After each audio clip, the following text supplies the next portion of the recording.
ቤተክርስቲያን ለምን እንሳለማለን? ለምንስ እንሰግዳለን?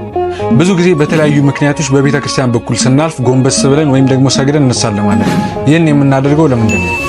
ሁልጊዜም እንደምንለው ቤተክርስቲያናችን ሁሉም በማስረጃ ታደርጋለች እንጂ ተቃዋሚዎች እንደሚሉት በተረት አይደለም። እኛ ኦርቶዶክሳውያን በሕንጻ ቤተ እግዚአብሔር ተገኝተን እንሳለማለን፣ እንሰግዳለን። ይኸውም ለባለቤቱ ያለን ፍቅርና አክብሮት ለመግለጽ ነው። የመሳለማችን ወይም ደግሞ የመስገዳችን ምስጢር በቤተ እግዚአብሔር ፊት ስለሆነ የምንሰግደው ለእግዚአብሔር እንጂ ለሕንጻው ወይም ደግሞ ለድንጋዩ አይደለም።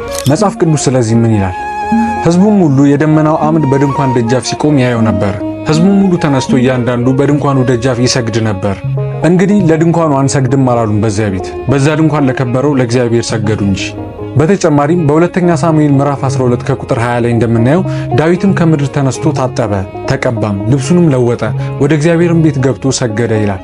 ከቅዱስ ዳዊትም እንደተማርነው እግዚአብሔር ያደረገውን ሁሉ እንደ ፈቃዱ ሆነ ብለን በተቀበልን ጊዜ ተነስተን ለቤተ ክርስቲያን የሚገባ ልብስ ለብሰን ወደ ቤተ ክርስቲያን በመሄድ ልንሳለምና ልንሰግድ ይገባል። በተጨማሪም መዝሙር 95 ከቁጥር 9፣ መዝሙር 137 ከቁጥር 2ን መመልከት እንችላለን። አንዳንድ ሰዎች ቤተ ክርስቲያንን በእጃችን እያበስን ስንሳለም ሊገርማቸውና ከመጽሐፍ ቅዱስ ውጭ አድርገው ሊቆጥሩት ይችላሉ። እኛም የቤተ ክርስቲያንን ዘርፍ በእምነት የምንዳስሰው በዚህ ምክንያት ነው። 12 ዓመት ሙሉ ደም ሲፈሳት የነበረችው ሴት በእምነቱ የጌታን የልብሱን ዘርፍ ብዳስስ እፈወሳለሁ ብላ እንደዳነችው እኛም በእምነቱን የቤተ ክርስቲያንን ዘርፍ ብንዳስስ እንፈወሳለን። ጌታ የቤተ ክርስቲያን ራስ ነውና የልብሱም ዘርፍ ቤተ ክርስቲያን ናት።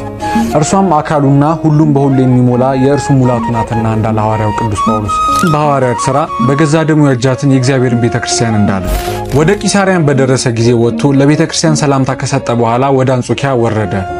እንግዲህ ቅዱስ ጳውሎስ ያደረገውን እናደርግ ዘንድ አናፍርም፣ ምክንያቱም እርሱ እኔ ክርስቶስን እንደምመስል እናንተም እኔን ምሰሉ ብሎ አስተምሮናልና።